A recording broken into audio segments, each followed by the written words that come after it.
ဘီမီရဲ့6မျိုးတစ်ဆက်ကဘလောက်တောင်လွဲတယ်ဘလောက်တောင်လှလဲပြောတိုင်းယုံစရာမလိုဘူးเนาะပြောတိုင်းမယုံဘူးလက်တွေ့မှကြိုက်တဲ့သူတွေအတွက်လက်တွေ့ပြမှယုံတဲ့သူတွေအတွက်ဆိုလို့ရှိရင်ဒီဗီဒီယိုကိုအဆုံးထိကြည့်လိုက်ပါတော့သူတို့ပြောသလိုလွယ်လားလှလားဆိုတာအဆုံးသတ်မှသိရမှာပဲလေဆိုတော့ပထမအဦးဆုံးကတော့တိုနာလေးအရင်လိမ့်တယ်ကောလာဂျင်အသားလားစီမံလေးထပ်လိမ့်တယ်အခုကတော့မျက်နှာအဆူတဲ့ပြေးဝစေတဲ့ moisturizer cream လေးကိုထပ်လိမ့်လိုက်တယ်ဒါလေးကကြတော့ဘီမီရဲ့နေက sun cream လေးဖြစ်ပါတယ်မျက်နှာလေးတစ်ဆင့်ဖြူပြီးတော့မှတင်းတိတ်အမဲစက်တွေမဖြစ်အောင်ကာကွယ်နိုင်တဲ့နေက sun cream လေးပဲဖြစ်ပါတယ်เนาะပြီးသွားရင်တော့ဒီမှာအရန်ကိုနာမည်ကြီးပြီးတော့မှ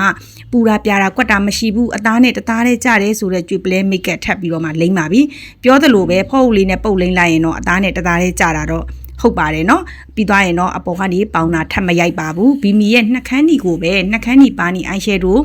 3မျိုးချယ်လိုက်ပါမယ်เนาะပြောတဲ့အတိုင်းကတော့လိမ့်ရတာလေးကတော့တစ်ဆက်ပြီးတစ်ဆက်အရန်လွယ်ပါတယ်เนาะတစ်မျိုးပြီးတစ်မျိုးအဆင့်ဆင့်လေးလိမ့်လိုက်တာနဲ့မိတ်ကပ်သားလေးကတက်ပြီးတော့အသားလေးကိုလည်းကြည်ဆူသွားစေပါတယ်ဆိုတော့ဒီ6မျိုးတစ်ဆက်ထဲနဲ့ပြောင်းလဲမှုရှိမရှိဆိုတာလေးကို comment မှာလည်းမှတ်ထားပြီးလို့ရပါတယ်။ကြိုင်းနဲ့တက်လို့မှာယူခြင်းနဲ့ဆိုရင်တော့တင်ပေးထားတဲ့ Viber ဖုန်းနံပါတ်ကနေအိမ်ရောက်ငွေချေနဲ့ဆက်သွယ်မှာယူလို့ရပါတယ်เนาะ